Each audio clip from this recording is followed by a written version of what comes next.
What's going on, everybody? Happy Monday. BobbyFi with my man Eric Sheets-Haber. I'm coming off a weekend where I didn't play.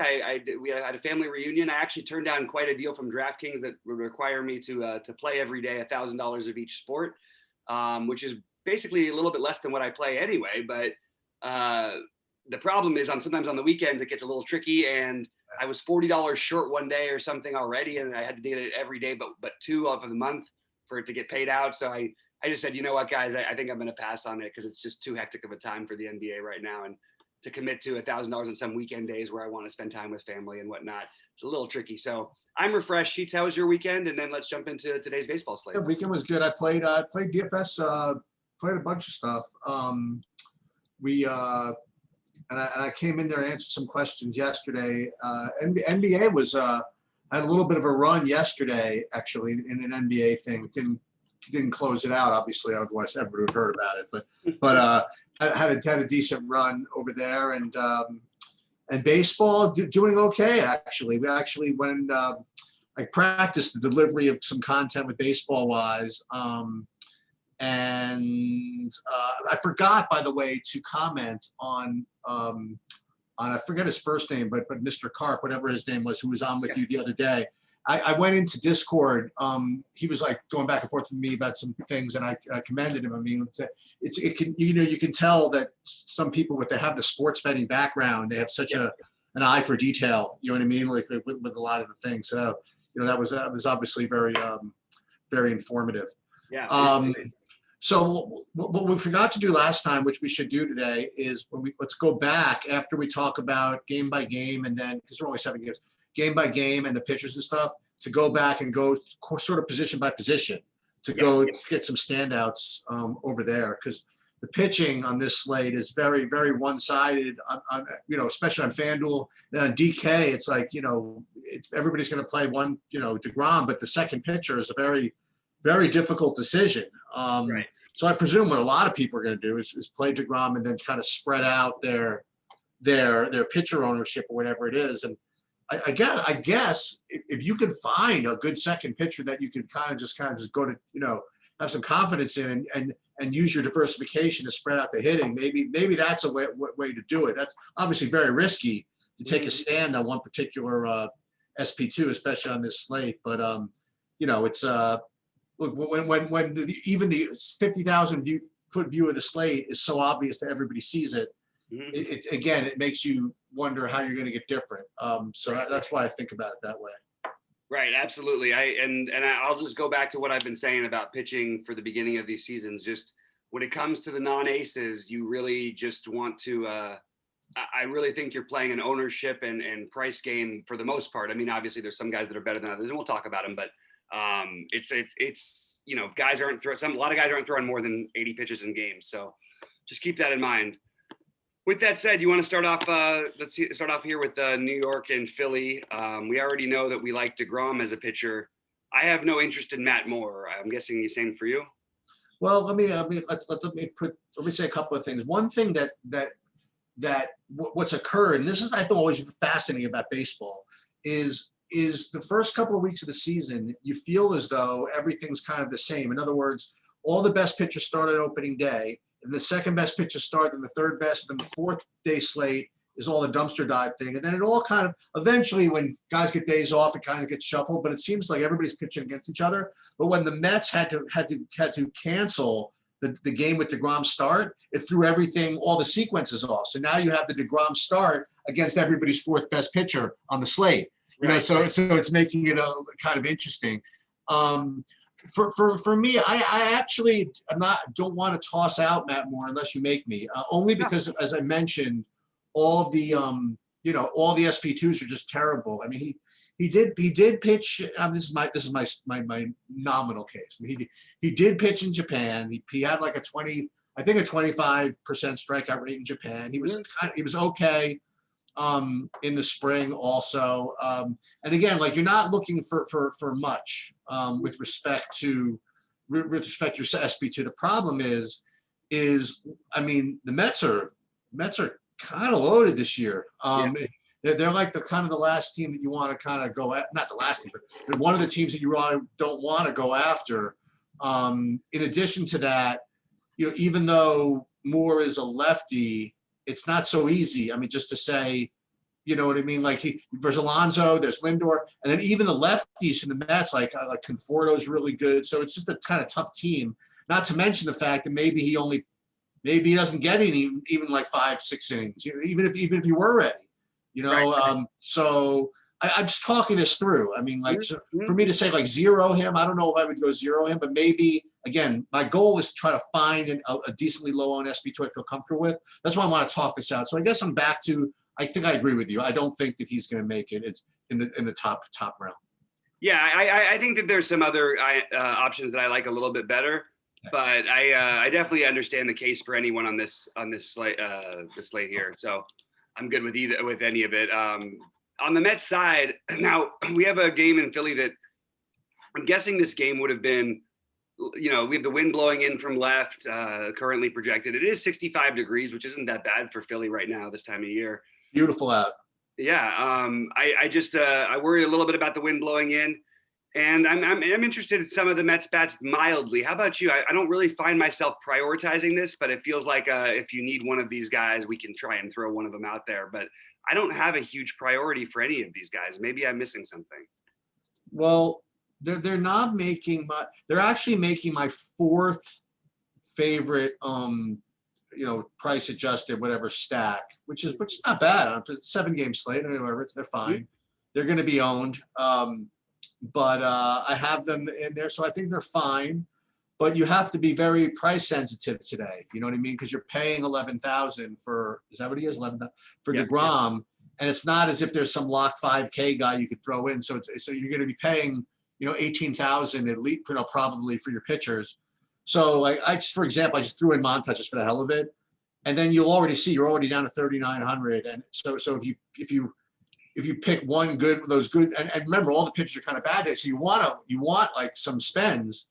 So once you start spending, you can only get maybe one or two 5K guys at the most. Right. So you got to be really, really picky about this. So that's why I'm looking at these Mets guys and like kind of individual value basis. I guess the one guy I like the most is going to be Alonso. Yep.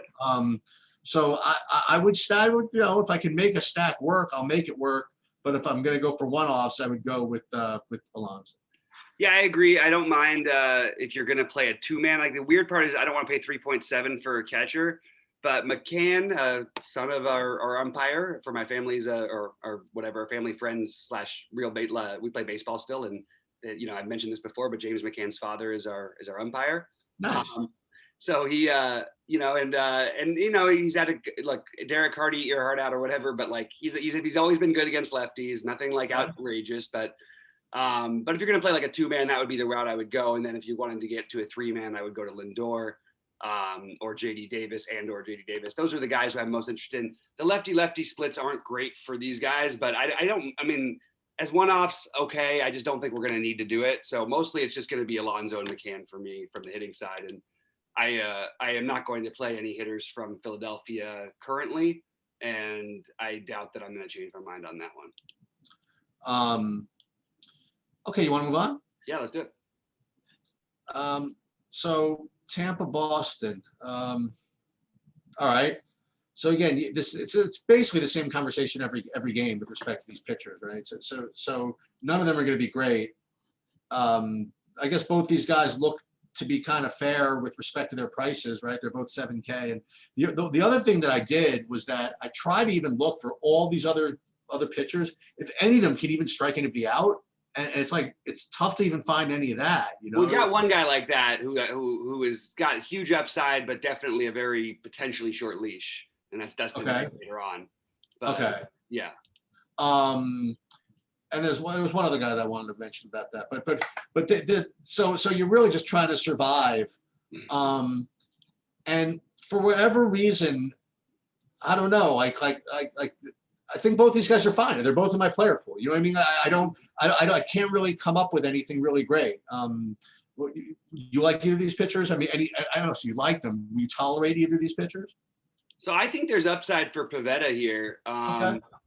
Tampa Bay will strike out a lot at times, and I think that this lineup. There's still a little bit in flux for them. So I'm not in love with it. He's the one on my list, but I don't have a really strong love for either of them. I'll put it that way. So it's interesting because with again, I'm fiddling with this new kind of like stacks tool that I developed last year. I'm kind of tweaking it a little bit, like literally day by day that I do this.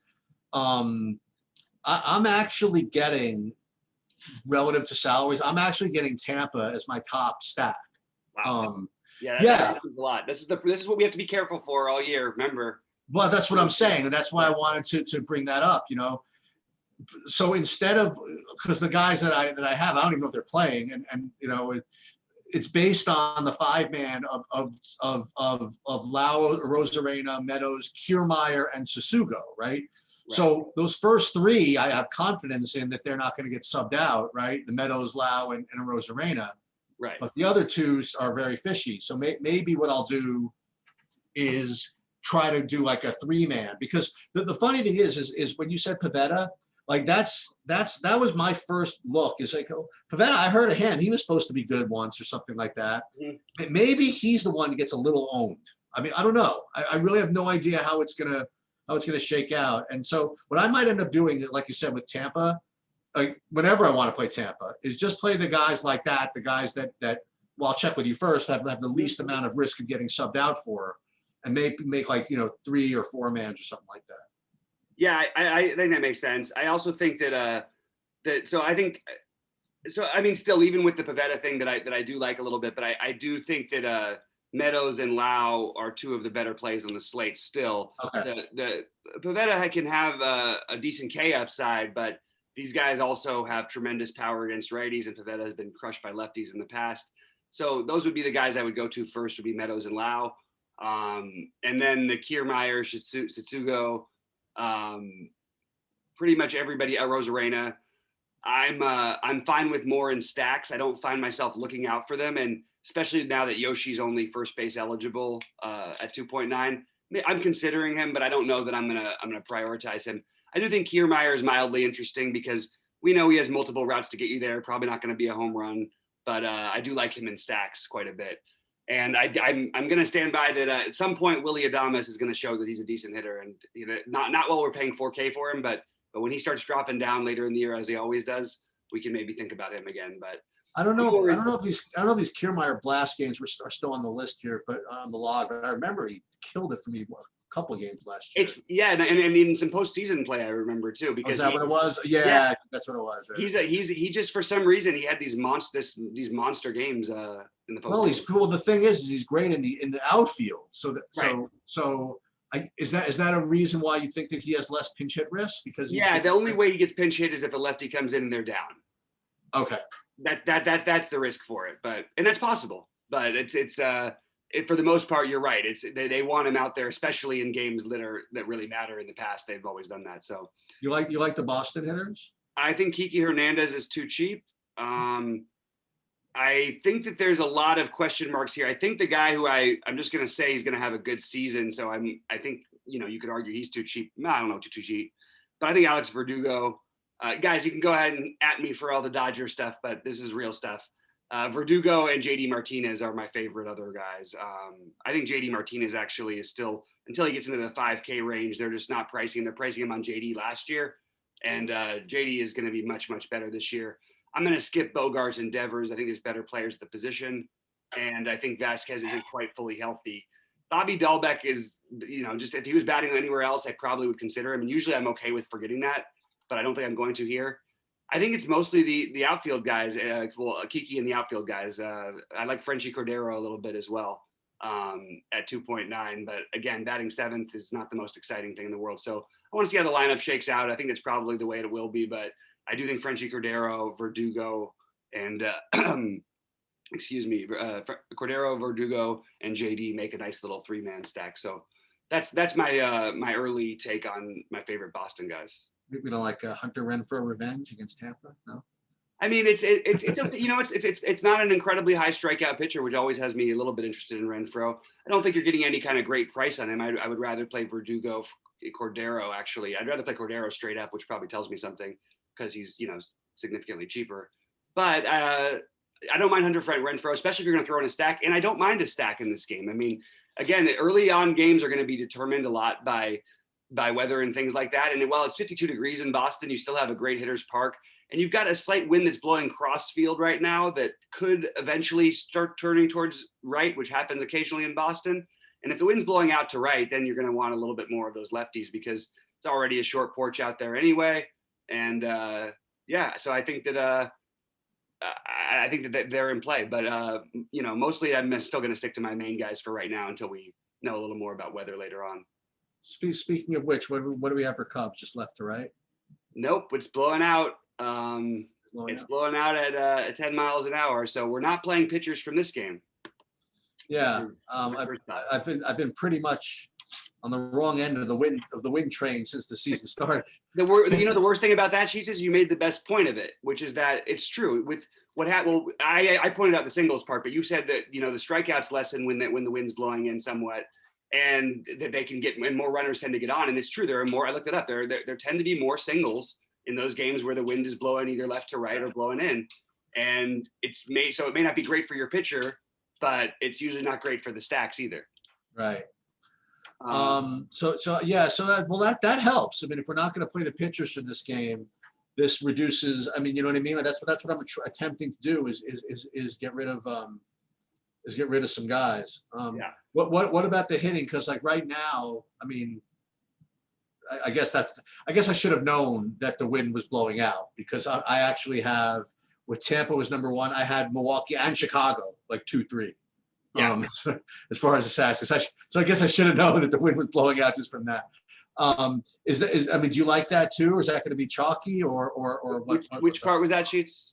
Both teams, both sides. I think you'll have some bats that are chalky. Yeah, I do. And the only thing I just want to say that just old reminders about Trevor Williams, not a guy who gets crushed as much as people tend to think. Doesn't necessarily work out for you as a DFS pitcher, so people tend to think, oh, we can stack against him. Doesn't give up as many long balls as you might think in general. Having said that, I still have a ton of interest in some of these guys against him. And Brett Anderson, another guy who's always been a little bit better than people sort of estimate that he's going to be. So but also you get the Milwaukee bullpen, and I don't know how long Anderson will go. So I would just from a normal theory, you see an even total. It's easier to pick guys for me from Milwaukee. But I do like some of these Cubs bats a lot against lefties, and even with that strong bullpen, that includes some lefties. So why don't you start off like on the Milwaukee side? Is there any specific hitter there? Yeah, there are a couple. I guess I wanted to ask you, where would you play Hira if you wanted to play him? Would you play him at first base, or would you play him at second base, and what? I'd probably play second base. I think first base is a little bit stronger on this particular slate. So it's not like always play these first, second base guys at second base, but usually first base, I would imagine first base usually much stronger. Yeah. Okay. But second base this particular year is a little better than it's been in the past. So there's just more guys who are second base eligible that I noticed that are stronger and going even into cheap guys like Kiki Hernandez and. So there's him. There's Yelich, right? And Yelich, as I mentioned, I mean, you have to be very. You have to be cautious. I mean, if you play Yelich, I mean, then you're, that might be the only 5,500 guy you get. Right. If you depending on what your SP2 is. And the other guys that looked good for me were Colton Wong, Kane, and Narvaez. Those are all sound good to me. I do like Hira and Yelich as well too. In addition, and then. You've got the cheap Avisail Garcia. The stack looks like it wants to be played. It's you've got the cheap options mixed in with the spend ups that you really like. You know what I mean? With Wong and Garcia and actually Travis. Oh, I didn't realize they raised the price on Travis Shaw. But it's cheap enough to do multiple ways, including Narvaez as a catcher, who I think is a very good option. So here's another problem, by the way. So Colton Wong is second base only eligible. So if you want to play both these guys, you do have to take up a first base spot. But that's kind of cool too, because less people will go about it like that. Okay. So you get a little bit of leverage on the field because they're, you know what I mean? It's like with the Dodgers last week with what I kept saying about, I was playing Chris Taylor and Gavin Lux in lineups exclusively together because it would at least differentiate you somewhat because they're both second base eligible. and second base, and what's his name, Taylor was outfield eligible. Now it doesn't always work out, but it's the right idea is to try to get the guys who if you're going to stack a team that's just fairly popular, to try and do it in a way that's a little bit creative. So yeah, Lorenzo Cain or Garcia here would make sense, or you could even add Garcia if you want to take the whole outfield. But I like that quite a bit, what you got up there. I think Hura might not be as highly owned over there as you think, as people might at first base.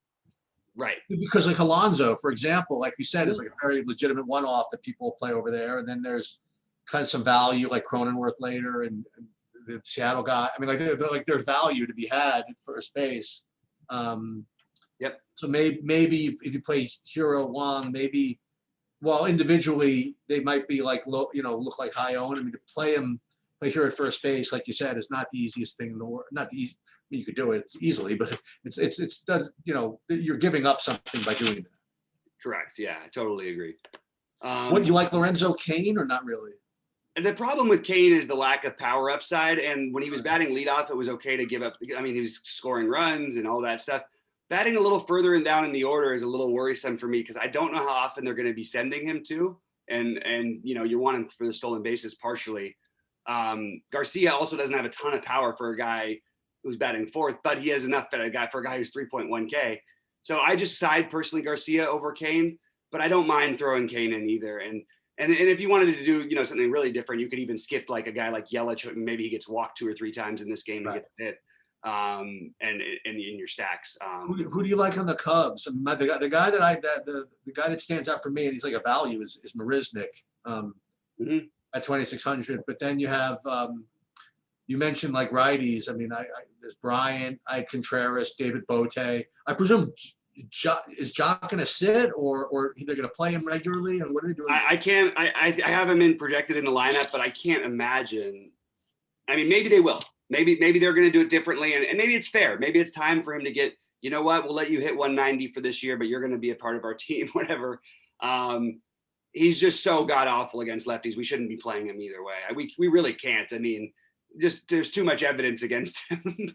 He went, I think, about 200 at bats or something without hitting a home run off of a lefty at one point in his career, which is kind of amazing because Jock's his whole thing is his home run per at bat ratio is one of the best in baseball usually, but that's mostly because they don't play him against lefties.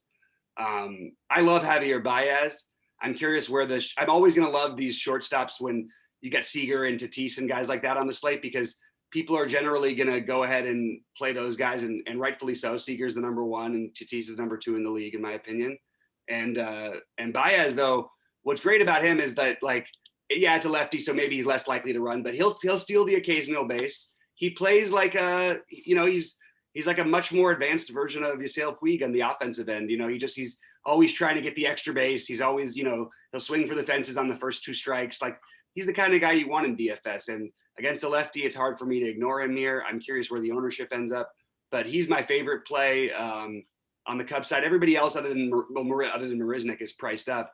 But I mean, you could do an interesting wraparound. Like, it'd be kind of a weird way to do it. Would be like either Contreras or Bryant with Baez, like a 2-4-6-8 kind of a thing, because I like Bodie's power, but Bodie and Marisnik power upside just versus price, but it's hard to justify them as one-off. So I'm looking more at like a mini stack with maybe like a Baez, Marisnik, Bodie doesn't feel like the strongest one.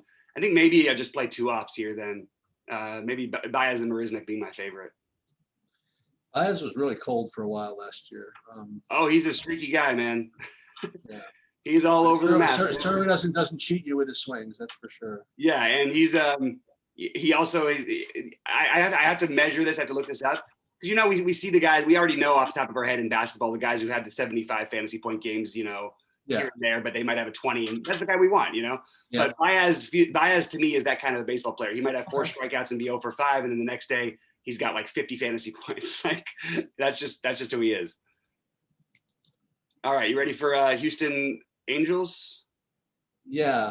So pitchers over here, I have listed Quintana and Luis Garcia. Mm-hmm. I don't know who Luis Garcia is, but doesn't sound like doesn't Yeah, sound like the right guy to use today. I don't think he'll have much of a leash either. And I don't think I think they'll do their normal thing where they let their starter pitch like 65, 75 pitches maybe, and then they bring in the bullpen. So that could only be And, 3.5. and it doesn't feel like Quintana's the right guy to use either. It's like Maybe not this time. maybe you're just supposed to take the shitty pitchers against the shitty teams. You know what I mean? Like I don't know, like guys like in that San Francisco, maybe whoever the target San Francisco, not that San Francisco's bad or Seattle or whatever. It's a rough slate, man. It's tough to find it. The Milwaukee Chicago one is the wind's blowing out, and Tampa Boston. It's going to be tough. So, like I said, do you like Quintana at all? Can he strike anybody out? He's got. I mean, the problem is it's the matchup is just not what you want. I do I do think Quintana is a guy I'll play in DFS from time to time. His walk rate always gets a little bit annoying. He can have some blow up outings, but he does have stuff to pitch like 6-7 quality innings a good amount of the time, and usually has a pretty decent leash. I don't think I'm going to be playing a ton of them today because these Astros, people may say things. I'm not going to look to go out of my way to try and pick on them, especially with lefties when you've got Bregman, Altuve, even guys like Gurriel and Correa. While they don't always hit tons of home runs, they just hit really well against lefties. And it looks like we'll see the righty lineup from them today. And maybe you'll see no Brantley or Tucker or something like that today from Houston. But yeah, I'm more on the side of the hitters in this game. But even the hitters, because of the prices on the Angels side, it's kind of hard to get to. And honestly, same thing is kind of true on the on the Angels side. Just hard to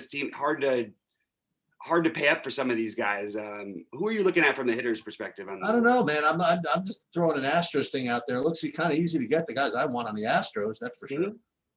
Yeah, am I missing anybody here? Altuve, Bregman, Tucker, and then Gurriel, Straw. I mean, you like Correa, whatever, 6 of one, half dozen of the other. I mean, yeah, I'm always I like Straw fine as part of a stack. I'm always a little lower on guys like that who just don't have the real power as one-offs or things like that just because they're cheap. But I do think as a part of the stack, he makes some sense. So I also don't like when the catcher is 4,200, even though I like Maldonado in general. I personally I don't think I'm going to be fully stacking a ton, but I will probably maybe I'll have 1 or 2 stacks of it. I definitely will have some Altuve, Bregman, 2-man or something. Correa, something like that. Tucker's good. I like Tucker. I like Tucker a lot too, and he actually hits lefties okay, and he's cheap. So maybe I include him and make it a 4-man because I think he'll be the lower owned one without the platoon splits. I like the Angels side a lot here.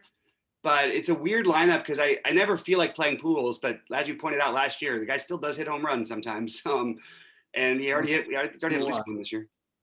I sort of like the I obviously love Trout every day, and I think that you could argue not too cheap, but he might not be as high owned just because we have some other big bats coming up.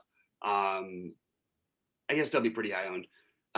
Justin Upton, I'm going to keep playing Justin Upton at a cheap price. Another guy who I feel like is perfect for DFS, power upside still, but doesn't have, he's going to hit like 220 probably this year. And then you've got your real hitters in Jared Walsh, Rendon, and Fletcher, who I think are all solid hitters. I would side with Rendon ahead of everybody else. I guess if I was ranking him, I'd go Trout, Upton because of the price, Rendon, and then Jared Walsh. Meanwhile, there's all kinds, I missed it. I heard like the last rumblings, all kinds of Ohtani whining, and I don't know what was going on. Like he had a home run. He had a home run, and people complaining that he should get credit for the home run because he was listed as a pitcher. Or he did. No, it's the opposite. They want him to get credit for the home run, but I'm like, you guys only played him in one position. You shouldn't get credit for the other thing. If you could play him in both positions, then that's fair. But were people really going to pay for him in both positions? No, they weren't. They weren't going to. They say they were. Yeah, I guess my favorite Angel guy again. He's not ranking so much. Remember, he had a couple of really, really great games last year. Was Jared Walsh? Yeah, he was fun. A few games last year, so I'm sure he's fine. For whatever reason, in like the Angels stacks, which are really far down the list for me, I'm not even getting Trout as part of it. Maybe because, like I said, maybe just spending a lot. But he's only 200 more than these other guys, right? Yeah. Yeah, so I guess Trout's always playable. I probably play Trout much less than most people. Just I don't know why, but that's just the way it works No, out. and a lot of people do, and they always think he's going to be high owned. But there's certain He never is. He never is though. He never is. He never is when there's other, like when Coors is in play. Trout always ends up being low owned, but they're not in play today, so I think he probably will have ownership. Also, the Dodgers' absurd lineup and full of guys who are all the same price as him, basically. Sort of, if you're stacking the Dodgers, it makes it really hard to play Trout. I guess that's what it is, and the Dodgers are again hugely popular today. Okay, you want to move on? Yeah, let's go over to this one because I do think that Dustin May is a significantly better SP2 than everybody else. I don't think there's anybody even close. In fact, I'll play him on FanDuel as my only pitcher at 6.8. Definitely the second best stuff on the slate behind DeGrom, and probably would have the best stuff on a lot of slates. Could legitimately be a number two starter in the MLB this year, but is on a team with 7 legitimate, like, awesome starters. And you guys can say all you want about the Dodger talk. Just remind you, the team that wins the most games every year, that has the most power and has the best pitching, I'm always going to talk about that team regardless of where they're from. So just because I'm a Dodger fan, I'm not just being a homer at all with this play. So I really like Dustin May. I also think that there is a potential for a quick leash because they have so many guys who are in the middle relief. So it's not like a safe play, but it is certainly the most upside play, in my opinion. And while Oakland has plenty of guys who can scare you in there, or a few guys who can scare you in their lineup, they also have plenty of strikeouts. A little less with Lowry and guys like that in the lineup, but overall, Dustin May is a guy who I would prioritize if you can fit him in with DeGrom. Like if you're playing a cash game at first look, maybe we'll talk about some other guys a little later who I kind of like. But I mean, you can just look at run totals and that'll tell you the same thing basically. You've got a 3.8 run total here. You've got Dustin May's second highest projected raw points on the slate. I just think that Dustin May makes the most sense as your SP2. And I don't want to take pictures against the Dodgers, but I also don't think Montas is especially bad. I don't. If I'm not mistaken, Montas had like 13 strikeouts in the game. Like he has some monster games. This is not the game where he's going to do it, I don't think. No, but he's going to be in my pool. Go ahead.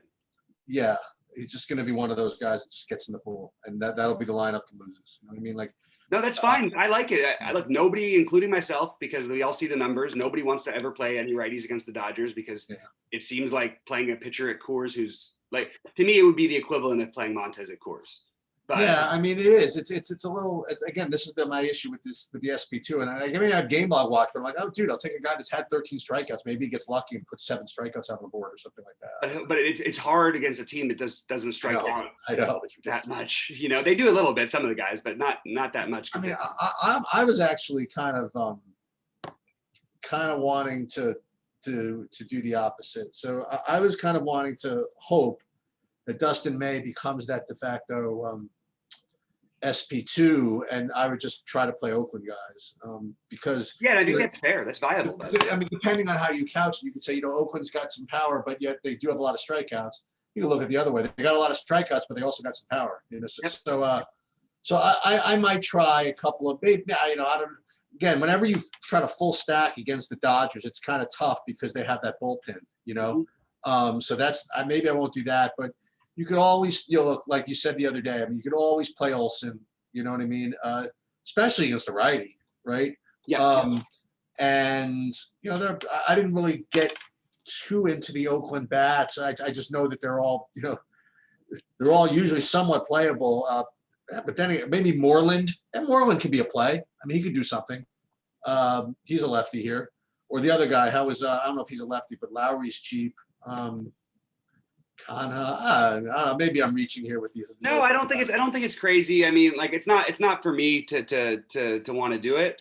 But I certainly think that the situation is fine. And by the way, Oakland is a boom bust off. I mean, they're not even always bust, but they have explosiveness on their team, and they tend to have as many 10-run games every year. I think they were 3rd or 4th last year in double-digit run games or something like that. Maybe that was the year before, but. Who are your favorite Dodgers? I don't know if I'll be able to get stacks in with them, so I might have to play, make my one-offs work. Do you disagree with that? I mean, you're gonna find stacks, or you have particular good one-offs? Because I have 3 guys that literally are like the same for me, and no surprise, like Bellinger, Betts, and Seager. So if you have any color on those guys, or what do you put the Dodger bats? I think it goes Seager, Bellinger, Seager, Betts, Bellinger for me, Okay. Followed by Muncy. But I'm not dying to stack them. For one, I don't think Montas is that bad. Two, it's 56 degrees in Oakland, which is pretty cool for temperatures compared to the rest of the slate. The wind isn't really much of a factor, even though it's blowing out a little bit. It is humid, so maybe some of the balls will carry. And, not that it means all that much, but the Dodgers hit the ball well, but they haven't been hitting home runs yet. They will start, and they'll explode in one game and hit like 5 or 6 at least in one game probably. But honestly, the guy who, if you're going to stack them, just get the guy, do the wraparound. This is another reason why I won't play against the Dodgers. I'm not going to take a pitcher in the American League against the Dodgers. That means you get an extra legitimate, awesome bat in your lineup. When in this case, we have Edwin Rios, who all of my Dodger family and friends are convinced that Edwin Rios would hit 40 home runs for any other team. I don't know if I'd go that far, but he certainly would have been on pace to hit a lot more than that last year. So he just doesn't get to play every day. So Edwin Rios, Gavin Lux, I would try and do a wraparound, including them with Seager and Betts, or maybe even Seager and Turner and skipping a couple spots. That would be the way if I was to do a stack, but it won't be more than 4 men. And my priorities would be Seager, the guys I mentioned, Seager, Betts, and Bellinger. But I honestly think after them, I would probably want to drop down to Lux or Rios as my other favorite plays. Lux is just an absolutely awesome hitter, and Rios has immense power. In Oakland, I like my favorite play is Mitch Moreland, and I just behind him I'm always a sucker for Matt Olson. So Moreland and Olson are my favorite from Oakland side. You can mix Jed Lowry into if you're going to do a 3 or 4 man. I don't love it. I do think Sean Murphy is a better hitting catcher than a lot of the other guys we'll talk about, but he's sort of in that mid range of catcher thing, and I think I kind of prefer McCann. So Laureano's too cheap, but I don't really want to go out of my way to play he or Canna in this matchup.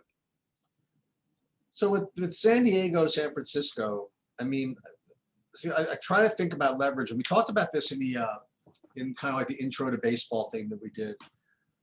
So I looked at this Sclafani, and I was thinking, maybe he's not that bad, and if San Diego is going to be really popular, is it right to use him as kind of like leverage against San Diego? But then I thought about it, and again, like it's not, you don't necessarily need, if you want to get leverage against the team, to necessarily play the pitcher against them, or likewise, if you want to get leverage against the pitcher to play the hitters against them, if you want to get leverage against a pitcher, just take a different pitcher, right? Or if you want to get leverage against hitters, just take different hitters. So maybe it's like asking too much. So like, let's just say that I want to like fade San Diego's by using Sclafani. It's not like Sclafani is going to strike out like a bunch of guys. It'll just because he survives. Right. So he'll survive and get 14, whatever. Great. You know what I mean? Taking all that risk that he gets run out of town in the first couple innings, just so that like at the best case scenario, you get 14 fantasy points. And there's 10 other guys, of which probably 3 of them are going to get 15 fantasy points anyway. You just don't know who they are, right? Otherwise you'd be playing them, right? So maybe it's a little bit asking too much to play Sclafani. Normally I would say even this Morejon on San Diego, why do I need to play him? San Francisco's not that bad, but again, I'm looking for anything. And San Francisco, maybe not that bad, but they're not the best hitting team of the people we're trying to target with these bad pitchers. Maybe this guy Morejon's good enough. Again, we just want someone to get 15, maybe even 12. You know what I mean? Like out of this SP2. So I just figured you play a couple of them and maybe 1 or 2 of them. You know what I mean? Like play 4 or 5 of these SP2s and maybe you get 2 or 3 of them to get. I'm just kind of giving up on the upside of these guys, unless you want to play Dustin May, who's got legit. You know what I mean? Like he has actually legit upside to score 20 fantasy points. And even Quintana, even though I think he might get roughed around, he probably has the upside just from his leash, his leash part of it. But yeah, I hear you. And Quintana's on Chicago? Quintana is on the Angels against. Oh, he's not on Chicago anymore. The bad matchup, but occasionally really good real life pitcher. Yeah. So I don't know if you like any of these pitchers or no. So I think that there's something to be said. So I just want to make a little DeSclafani case, even though I don't necessarily know how much I'm going to end up with of this. But DeSclafani, if we're willing to throw out last season, which we are for a lot of players, he only had played 9 games. He had 7 starts. It was a weird, shortened year. All of his numbers just regressed back to the worst season he's ever had by an astronomical amount. Now, maybe that's who he's becoming at 30 years old. But if you go just even like the year before, this is a guy who had a strikeout per inning in Cincinnati, in one of the best hitters parks in the National League. Now he's going to one of the better pitchers parks in the National League. 1 strikeout per inning. He'd give up some long balls, but kept games manageable. I mean, low ERA, low Sierra. He was really solid the year before for Cincinnati and looked like he'd changed some things and maybe made some waves to become a better pitcher. And honestly, in 2016, a couple years before that, before he got injured, he had a similar type of year. I just think he's solid enough for us to keep in play here. San Diego is a tough lineup. We all know it. But if you're going to play somebody against them, you'd rather it be a righty. They have very, very little lefties that threaten you, really. Like Cronenworth is a singles hitter. Hosmer has actually played really well, but in general is not a guy like I'm terrified to have as my best lefty against me in the thing. Profar is a switch hitter. Caratini switch hitter. But overall it's righties, and DeSclafani can be pretty good against righties. So I'm actually kind of interested in DeSclafani today, and he's on my 5-man list at the moment. My 6-man list, which is I'm probably gonna have to trim down, obviously. And at the same time, I'm gonna have to say that I have interest, obviously, in the Padres stack. I actually think that if you're gonna fully stack a team to score the most runs, a little bit warmer here, still not great. I mean, San Diego, usually we're talking about 70 degrees, not 60 degrees right now. It is really humid. The ball should carry. I haven't looked at some of the advanced ballpark stuff yet, but I think that they're, Pham and Cronenworth make the stack affordable. So if you can find the middle guys you like the most, for me, that would be Tatis, Machado, in this order. Machado, Tatis, then Myers. And I put Tatis a little lower because I do think Seager and Javi Baez today are higher on my shortstop list than Tatis is. It feels always nerve-wracking to say that, and I get added so many times. People that always hate that. I just want to point out Tatis had like the monster season and everything last year. Corey Seager still scored more fantasy points than Tatis, and I'm usually going to pick Seager over Tatis because I think he's a better hitter. Tatis gives you the upside for the base stealing, but anyway, that's I would go Pham. Actually, my favorites would probably be Pham, Machado, followed by Tatis, Cronenworth, Hosmer, and then you could fill it in with the catcher in Caratini, or if you wanted to play Profar. I don't mind throwing Profar into these stacks. I know he's struggling early on, but it doesn't mean anything to me. So I am interested a little bit there, and I will have probably no interest in the Giants as a stack, but I'm curious how this lineup shakes out because I don't buy the way that it's projected right now entirely. No matter what, Solano is going to be interesting to me, and Buster Posey. Look, Posey is hitting home runs, man. What's going on? He thought he couldn't hit home runs anymore. This is what we've been told for the last couple of years. So I actually do have Posey as a play. I mean, he's a guy who's always been good against lefties in the past. He's a great real-life hitter. He's a Hall of Fame player. And he hasn't been hitting much the last couple of years, but a couple early home runs in Seattle have got me a little bit excited about him. So Posey, Solano would be my favorites. Yeah, I would use Profar along. I have no interest in judging based on 3 games. So I like him, and like you said, Pham, Cronenworth, and Profar. They make the Tatis and or Machado accessible. If you play both of them, again now you have 5,500 guys. It's tough. But like I said, I mean, Pham, Cronenworth, and Profar make that work. And I'm with you. I'm not too interested in the San Francisco guys either. Yeah. But I also don't have any interest in Morahan. I don't know how to pronounce it. And by the way, San Francisco, just my prediction for them this year, they're going to be a little bit like a better version of the Marlins last year, a much better version. Where it's going to always look good to play pitchers against them, but they're like pesky. These are not guys who are high strike. Tommy La Stella doesn't strike out. Posey, not a big strikeout guy. Most of these guys in their lineup who they have are not huge strikeout guys. They've got a couple, but not many. So I don't know if you think Stella's is he going to play against the lefties? That's what I'm wondering. I'm not buying that necessarily he is, but maybe it's early enough in the year where they're just going to say, "Hey, this is what we're doing." It could go either way. I don't know. In general, I always like LaStella, by the way, whenever he does play. So I don't think I want him in the lefty-lefty today, but in general, I like LaStella quite a bit as a hitter. All right, should we move on to the finale? Yeah, sure. Normally I would say with regarding Sheffield, I mean, this is you really don't want to be taking pictures against White Sox, much less lefties against them. But as you were saying, and as we've been saying, I mean, like there's just not a lot of choices with respect to SP2s and again, it's kind of like the Oakland discussion. I mean, White Sox have all kinds of power, but they can strike out.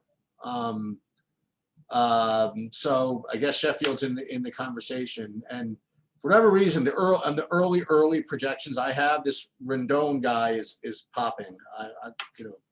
To me, it's just basically a crapshoot. I mean, like honestly, I guess what their people are doing is the same as I suggested. It's just, listen, all these guys are nobody's a great pitcher. May as well take the guy that's against not facing the toughest team, and not that Seattle's garbage. You know what I mean? It's just that they're just not as strong as some of the other teams. So maybe that's why Rendon is kind of popping like that. And you know, I feel. I mean, if I feel as if he's going to end up being like one of the chalkier guys, I'll be more than happy to play all the Seattle hitters. I mean, like that'll be fine by me. Mm-hmm. But maybe, and there I feel I don't feel as bad about getting the double leverage there. You know what I mean? Because I don't know. I mean, I think maybe Seattle might be the way to go. You know what I'm noticing on my screenshot? Like I see that Tim Anderson is day-to-day. Did he get hurt? Is he not playing? I've got him in as in right now, but we'll have to adjust that if not, because he was going to be the other shortstop that I was going to say is a terrific play. Okay. So for me, again, both pitchers, I guess, are in play in the big dumpster, the big, melting pot of SP2s. And for hitting, if I'll take hitting both sides of this. I mean, honestly, they're not really showing up actually as my top stacks or anything. I just kind of I don't know. There's Haniger and White and your man, the Trammell and Ty France and whoever the catcher is. I mean, they're all there. I mean, maybe it's not the slate though. I mean, to stack those guys. But then again, if you want to play DeGrom, you get all those guys pretty cheap. I mean, none of those. What are these guys? 44,000, like all of them. I mean, like you can get everybody you want. Yeah, I mean, I'll just say I've pretty strong. I don't know, not strong thoughts on the Rodon, but I feel like I know his game pretty well because he is what I would call a GPP pitcher in general, and he always has been. He has and he's by the way, I mean both sides of that. So he doesn't actually give up a ton of home runs.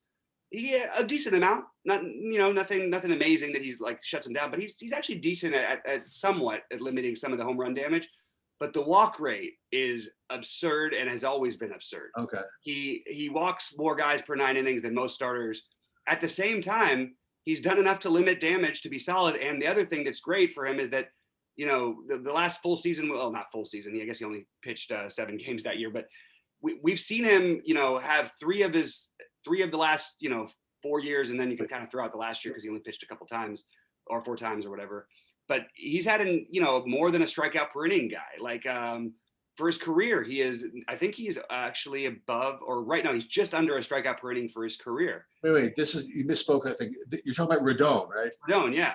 Okay, good. So if you get a strikeout per inning against a Seattle team that can strike out and doesn't have a lot of threatening guys and a lot of young guys, I think there's absolutely. I would have him number 3 as my pitchers right now. But I think that's got to embrace a little variance. So if he gets popular, just be wary. And I'm not saying I would fully stack Seattle, but I do think that, taking some bats and maybe even getting a 4-man stack against it would make sense just because of how wild he can get. The White Sox overall as a team, I think, are better than they're getting treated so far. And I think Sheffield, for some reason, I don't understand. I understand that kid's got talent and he was a top prospect and all this stuff. I am still trying to figure out why this run total is where it is. I would have thought that you would get a much higher run total for the White Sox here, even in Seattle. I thought they'd be more significant favorites to win this game, to be honest with you.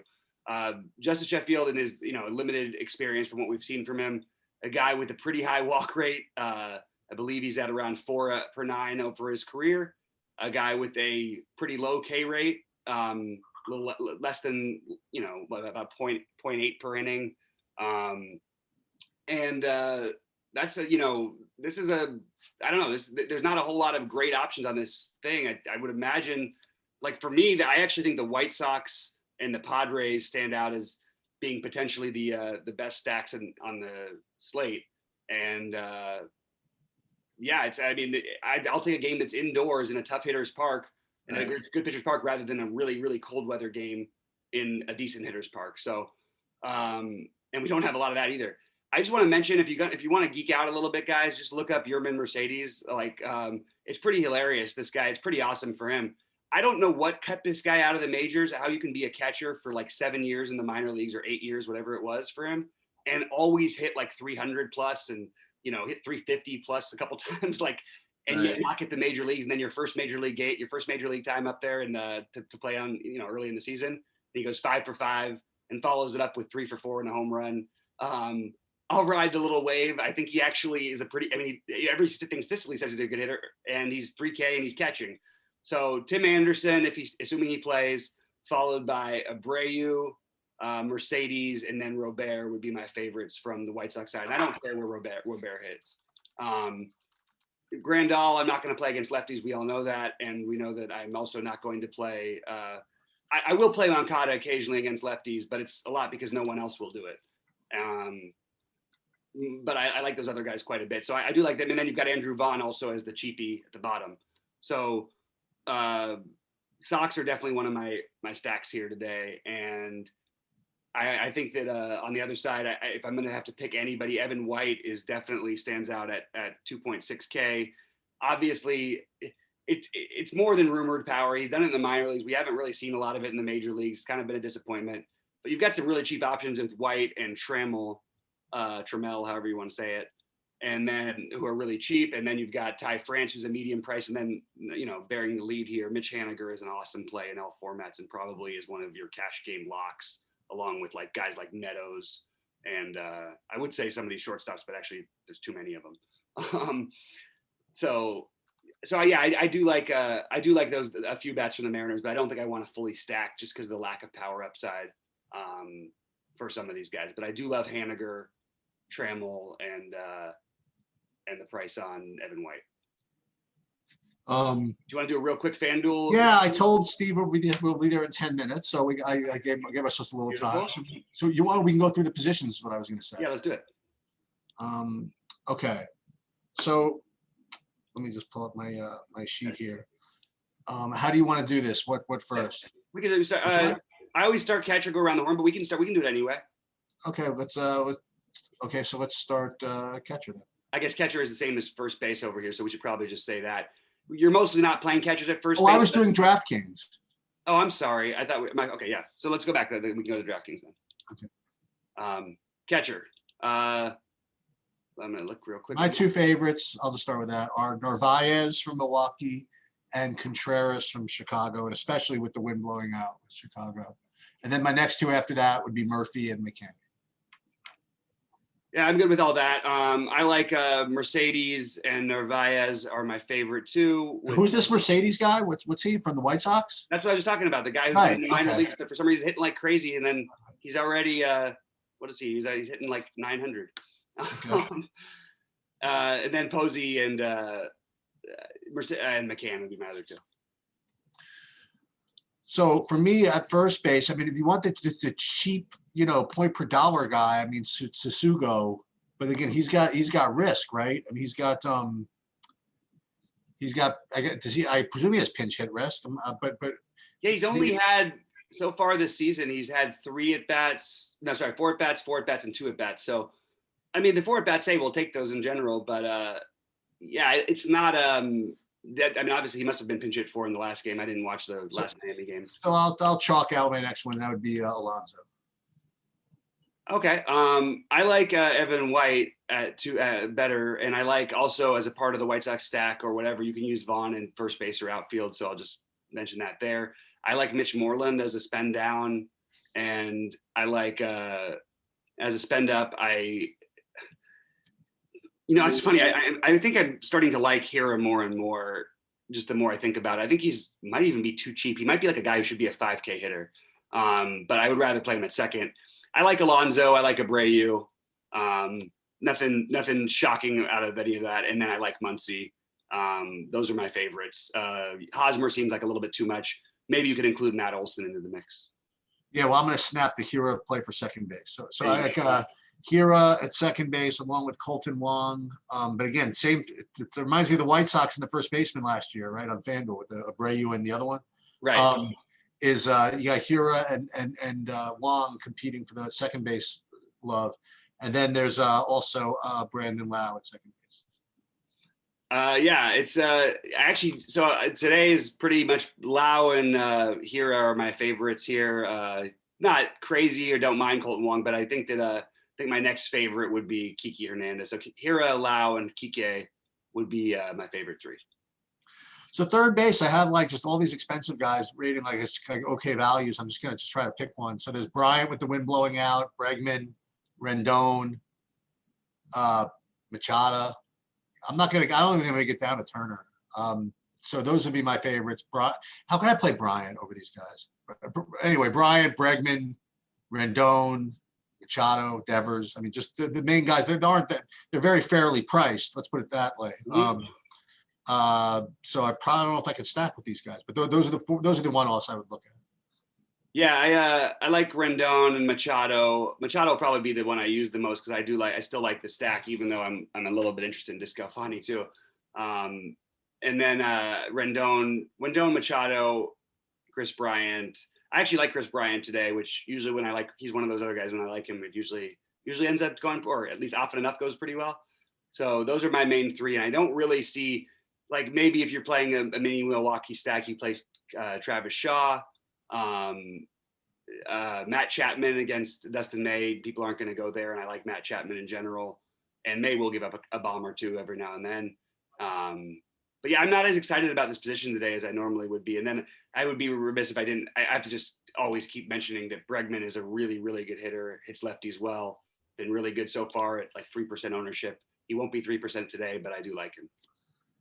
Shortstop, this is the way I'm gonna attack this one. So assuming Tim Anderson is out, just for the hell of it, I hope that so Tatis and Seager will be the natural spend ups, but then I hope that they don't forget to play Javi Baez, but they won't forget to play Javi Baez if the wind is blowing out.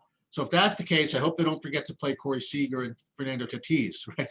So and then if that's the case, maybe, just maybe, you're supposed to play someone totally different, maybe like Francisco Lindor or something like that. That's who I like. Yeah, that would be my other guy. I mean, mostly, look, I love the other three so much that it's going to be hard for me to get to him. Well, depending on whether Anderson plays. I have it Baez number 1, Seager number 2, Anderson number 3, Tatis number 4. So I guess the other 4 guys I like so much. But then Lindor would be the next guy for me. And for me, outfield, I mean, it's really just going to do a lot of these guys aren't going to show up in stacks, like Marisnik can show up in Cubs stacks. Meadows, I like. We talked about him. Meadows, yeah. I like. Still have to figure out whether I want to include Kiermaier in the Tampa situation. You mentioned Upton. He looks like a good value. Talked about Kane a little bit. Haniger is, as you mentioned, not exactly sure what this early ownership business is because he's got to be significantly higher than what he's showing. You can count on that happening. So he's going to be very popular, I imagine. And then, you can always play Yelich, I suppose, but I think I'm going to end up paying down here. Yeah, I get it. I love Meadows and Haniger as my favorite too. Just one-offs. Yelich would be. I actually think Yelich. Okay, so I guess I would rather play Trout over Yelich, but it's close. I don't always love picking on Trevor Williams, but I really just love Yelich this year. And again, you got the wind blowing out and whatnot. I love JD Martinez a lot, and I love Abizail Garcia as a spend down. Sort of bouncing around a couple different guys. I'm just looking through my list here. Justin Upton is sort of an off the board spend down that I don't think anyone's going to play. And you could do the lefty thing with Kyle Tucker, and then the Dodger guys, Bellinger and Betts would be my other 2. Yeah. So yeah, I guess we're good. Baseball's so Yeah. chilled, man. I love analyzing baseball. It's great. And tomorrow, I'm sorry, later when we touch on it, we will go through the FanDuel plays for you guys, so we don't leave that out. Well, I mean, I'm gonna fire up real quick.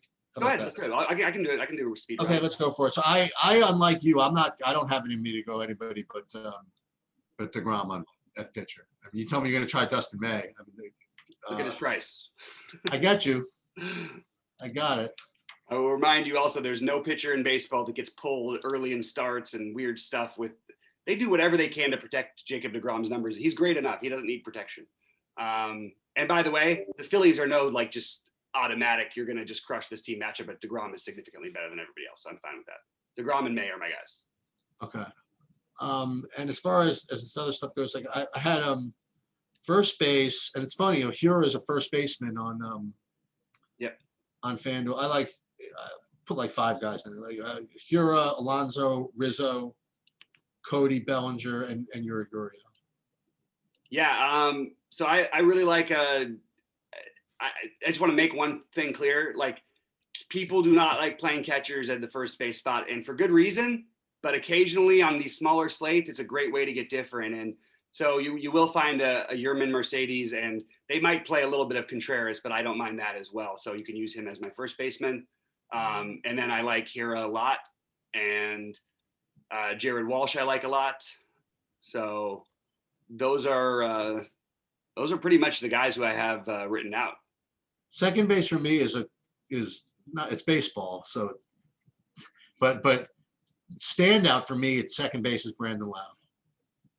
Yeah, I think it's pretty clear the best play for me. Oh, wait. We do have second base eligibility also for Hira here. We do? He's first base, second base. I didn't realize that. I didn't realize FanDuel let you do that. Yeah, right. Yeah, they've been doing multi-position stuff this year, which I actually kind of appreciate. Other people were complaining about it, but I think it's fair. Once again, we're the same thing, the Hira first, second base situation. The same issue as yeah. Okay. Well, that makes me like Walsh a little bit better too, because I can play both of them. But I love same Walsh. thing. It's the Colton Wong at second base over here too. Okay. Yeah. Or you could play Hira and Lau together, which I like a lot, and getting that kind of stuff. So those are my favorites. Would be Hira and Lau, and I think Gavin Lux is way too cheap, so he would be my next one, I guess. I don't really have a ton of interest outside of them. I think Kike's fine. I mentioned him over there, but I just think the other guys in the same price range are a little bit better. But I do like Kike too a little bit. My top 2 at third base are Chris Bryant and Travis Shaw. Okay. Yeah, let's see. Travis Shaw is still cheap over here at 2.9, right? Yeah. So Shaw, I can get behind. Chris Bryant, I can get behind. And I had another one. Oh, it's another one of those. If you want to include the Yoshi thing, he's really cheap. But with the prices and everything, the way they are, because Bregman is so priced out, I think that Bryant, and I actually think Rendon is probably a slightly better play than Bryant, but it's pretty close. But those are my guys, I guess. Ooh, shortstop! I got a low-owned guy for you that you're gonna like. So he's like tied for like my top among 4 guys, and he's gonna be no one's gonna play him, I think. So the guys that people are gonna play are Baez, who's great play when blowing out. Lindor we talked about, Tatis we talked about, but let's go with your guy you mentioned, Willie Adames, 2,300. Let's rock. You can use him as part of that stack, that's for sure.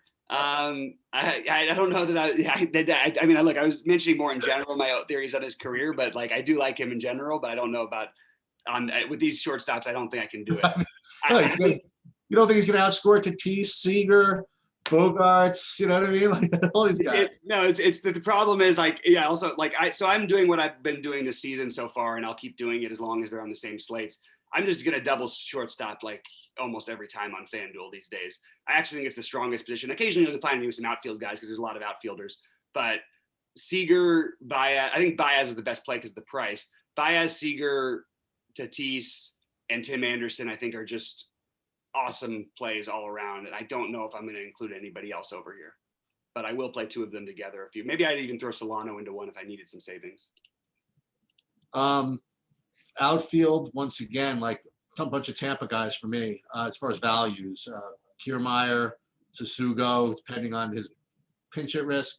Austin Meadows, top guys. And then you have another more Cubs value, Marisnik, and then Yelich at 4,300. You got Brandon Lau also eligible in the outfield here, so we know Brandon Lau is going to be really popular. Abigail Garcia is really cheap and can fit into stacks, and I kind of like that.